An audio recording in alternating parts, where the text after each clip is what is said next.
പ്രതികരണം തദ്ദേശ തിരഞ്ഞെടുപ്പ് പ്രചാരണ ഘട്ടത്തിൽ വൈറലായ ഒരു പാട്ടുണ്ട്. കോൺഗ്രസ് നേതാവ് PC വിഷ്ണുനാഥ് കൂടി പാടിയതോടെ ഈ പാട്ട് കൂടുതൽ അങ്ങ് ശ്രദ്ധിക്കപ്പെട്ടു. ഈ പാട്ട് പാടി വൈറലാക്കിയ മലപ്പുറം കൂട്ടിലങ്ങാട് സ്വദേശിയായ മുഹമ്മദ് ഡാനിഷ് തന്നെ പാട്ടിന്റെ വഴികളെ കുറിച്ച് പറയുകയാണ്. മലപ്പുറത്ത് നിന്ന് ശാന്തകുമാർ വളരെ തയ്യാറാക്കിയ റിപ്പോർട്ടിലേക്ക്. ഈ തെരഞ്ഞെടുപ്പ് കാലത്ത് വൈറലായ ഒരു പാട്ടുണ്ട്.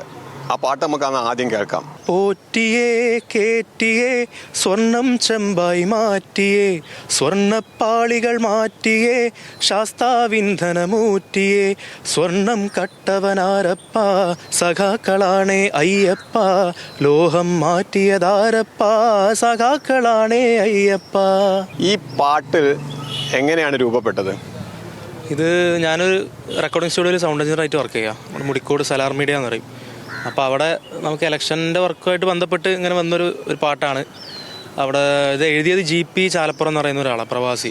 അദ്ദേഹം നമ്മുടെ ഹനീഫ മുടിക്കോട് സംഗീതമൊക്കെ ചെയ്യുന്ന അദ്ദേഹത്തിൻ്റെ കെയർ ഓഫിലാണ് എനിക്ക് വർക്ക് വരുന്നത്. അപ്പോൾ ഇങ്ങനൊരു വിഷയമാണ്, അതിന് പറ്റിയൊരു ട്യൂണാണ്. അപ്പോൾ എന്നെ പാടിക്കോ എന്നൊക്കെ പറഞ്ഞ് എന്നെ കൊണ്ട് ചെയ്യിപ്പിച്ചതാണ്. അങ്ങനെ ആ പാട്ട് ചെയ്ത് നമ്മുടെ CMS സുബൈർ പന്തലൂർ അദ്ദേഹം ഇത് പബ്ലിഷ് ചെയ്ത് പിന്നെ കുറച്ച് കഴിഞ്ഞപ്പോൾ പാട്ട് വൈറലായി. മുഹമ്മദ് ഡാനിഷ് മലപ്പുറംകാരനാണ്. ഇതിപ്പോൾ ഏറെ വൈറലായി. ഇന്നിപ്പോൾ PC വിഷ്ണുനാഥ് ഉൾപ്പെടെ അത് പാടുകയൊക്കെ ചെയ്തിട്ടുണ്ടായിരുന്നു. അതുകൂടെ അത് കൂടുതൽ വൈറലായിട്ടുണ്ട്.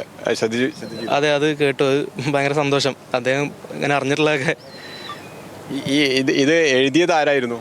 GP ചാലപ്പുറം, ഒരു പ്രവാസിയാണ്, നാട്ടിലുള്ള ആള്. അദ്ദേഹമാണ് എഴുതിയത്. ഇതിന്റെ ട്യൂണൊക്കെ പുള്ളി തന്നെയാണോ? അല്ല, ട്യൂണ് നമ്മുടെ സ്വാമി അയ്യപ്പ, പഴയ അയ്യപ്പ ഭക്തിഗാനം, അതിൻ്റെ ട്യൂൺ തന്നെ ചെയ്തത്. അങ്ങനെ ഒരു വിഷയമായതുകൊണ്ട് ആ ട്യൂൺ തന്നെ ചെയ്തോന്ന് പറഞ്ഞ്. ഇതാണ് മലപ്പുറം കൂട്ടിലങ്ങാടി സ്വദേശിയാണ് മുഹമ്മദ് ഡാനിഷ്. ഡാനിഷിന്റെ ഈ പാട്ടാണ് ഇപ്പോൾ ഏറെ വൈറലായിരിക്കുന്നത്. അത് രാഷ്ട്രീയ നേതാക്കന്മാരും അത് ഒരു പ്രചരണമാക്കി മാറ്റുകയും ചെയ്തിട്ടുണ്ട്. മലപ്പുറത്തും ശാന്തകുമാർ വള്ളാലത്ത്, ന്യൂസ് മലയാളം.